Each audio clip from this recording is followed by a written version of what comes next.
In the spring of 1943, in the heart of Nazi-occupied Warsaw, a spark of defiance rose from the ruins. It came from a people who had been starved, beaten, humiliated, yet who somehow remained unbroken. That spark became the largest single Jewish uprising of the Second World War. The ghetto had once held many more Jews, crammed into just over 1 square mile. By 1943, most had already been deported to death camps. Those who remained knew the fate that awaited them. They knew, and they chose to fight. At the center of this resistance stood a young man, only 23 years old, Mordechai Anielewicz, a leader in the Zionist youth movement Hashomer Hatzair, a man without military training, without formal command, but with courage strong enough to inspire thousands. He stepped forward where others might have retreated.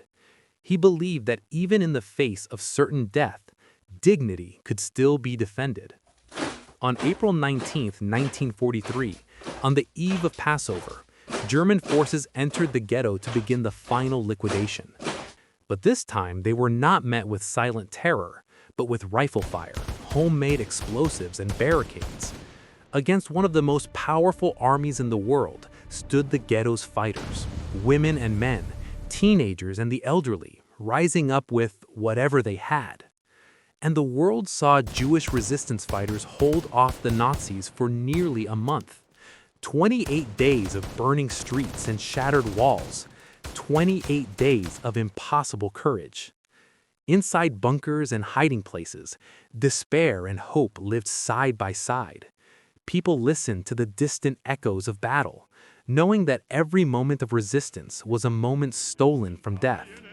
Mordechai Anielewicz wrote in a final letter, "My life's dream has come true. I have lived to see Jewish defense in the ghetto in all its greatness and glory." They were not soldiers trained for war. They were ordinary people, pushed beyond the limits of endurance, who refused to go silently into the night. On May 16, 1943, the uprising was crushed. The ghetto lay in ashes. Many fighters, including Mordechai Anielewicz, perished in their underground command bunker.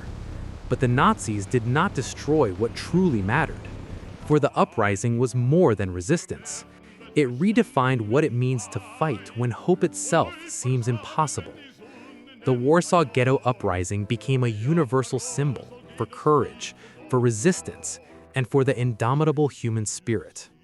It told the world that even in history's darkest corners, people can rise and say, "We are still here. We will not surrender our dignity. We will not be forgotten."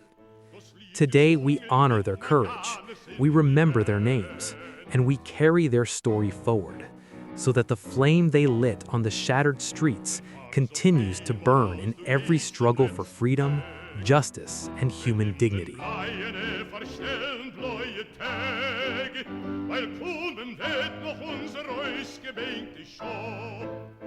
Es wird erbeugt von unser Trott, wir seinen Lob.